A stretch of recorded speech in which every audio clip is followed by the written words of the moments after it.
हम जिस ब्रह्मांड में हैं वह कैसे बना, यह कहाँ से आया, यह कहाँ जा रहा है, इत्यादि अनेकों प्रश्न ऐसे हैं जिसका जवाब खोजने के लिए मनुष्य सदियों से प्रयासरत है।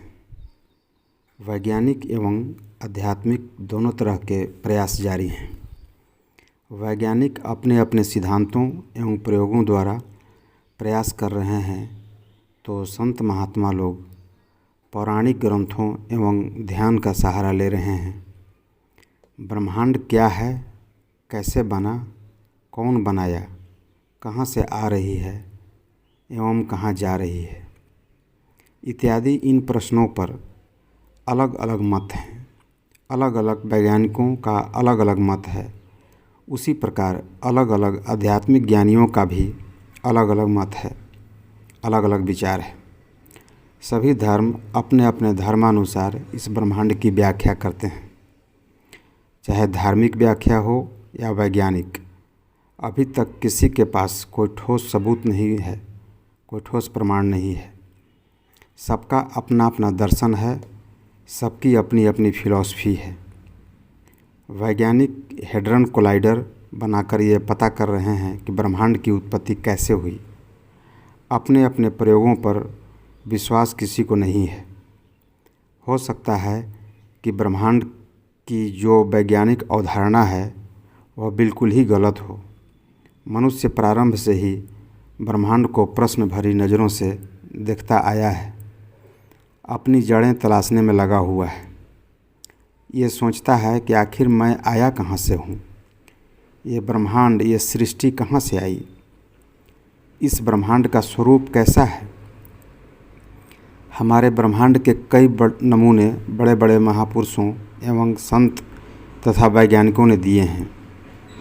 महाविस्फोट से उत्पन्न बिग बैंग सिद्धांत का नमूना अभी तक वैज्ञानिकों द्वारा कल्पना की गई सबसे सशक्त नमूना माना जाता है। इस सिद्धांत के अनुसार हमारा ब्रह्मांड एक महाविस्फोट से शुरू हुआ है तथा विस्फोट के बाद से ही यह फैल रहा है। इस सिद्धांत के अनुसार हमारा ब्रह्मांड कुछ दिनों के बाद पुनः सिकुड़ने लगेगा तथा पुनः बिग बैंग की स्थिति आएगी एवं पुनः महाविस्फोट होगा। इस प्रकार बार बार बिग बैंग होता रहेगा। आइए अब हम अपने ब्रह्मांड को नए नज़रिए से देखते हैं। मैंने ब्रह्मांड का एक नमूना का कल्पना किया है, जिसे मैंने बृहद ब्रह्मांड नाम दिया है। बृहद ब्रह्मांड की जो कल्पना की गई है वह सिर्फ कोरी कल्पना नहीं है, बल्कि उसका एक आधार है, एक गणितीय एवं तार्किक आधार है। बृहद ब्रह्मांड की परिकल्पना को मैं आगे बताऊंगा।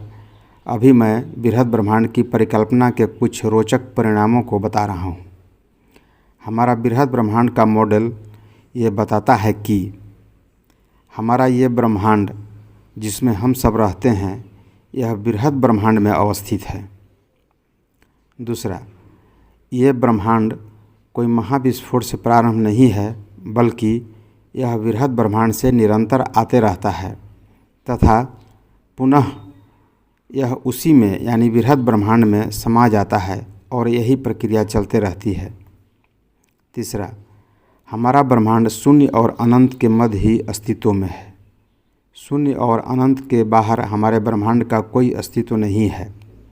अब आप सोच रहे होंगे कि शून्य और अनंत के बाहर का क्या तात्पर्य है।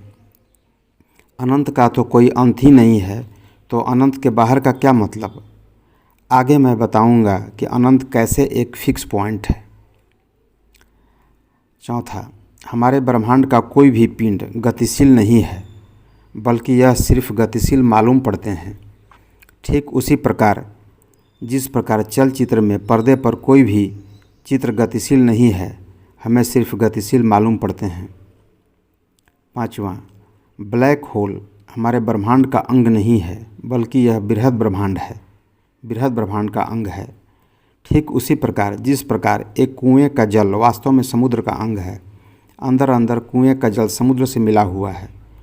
कुएं में कितना ही पानी डालते जाएं तो वह कभी भर नहीं सकता, बल्कि अंदर अंदर सागर में चला जाएगा और सागर का अंग बन जाएगा। उसी प्रकार ब्लैक होल में हमारे ब्रह्मांड के पिंड जाते हैं तो वास्तव में वे बृहद ब्रह्मांड में चले जाते हैं और बृहद ब्रह्मांड का अंग बन जाते हैं। हमारे ब्रह्मांड के बाहर बृहद ब्रह्मांड है जिसे हम कृष्ण सागर कह सकते हैं, ब्लैक सी। एक कुएं के रूप में है तो हम उसे ब्लैक होल कहते हैं, और बहुत विस्तृत रूप में बाहर है तो उसे हम ब्लैक सी कह सकते हैं, तथा बीच बीच में ब्लैक होल के रूप में कुएं की तरह बृहद ब्रह्मांड ही है। छठा, हमारे ब्रह्मांड के पिंड में गुरुत्वाकर्षण शक्ति, हमारे ब्रह्मांड का फैलना और ब्लैक होल की आकर्षण शक्ति, ये तीनों एक ही कारण के परिणाम हैं, और वो है बृहद ब्रह्मांड द्वारा किया जा रहा खिंचाव। बृहद ब्रह्मांड से हमारे ब्रह्मांड में सबसे छोटे छोटे कण आते हैं।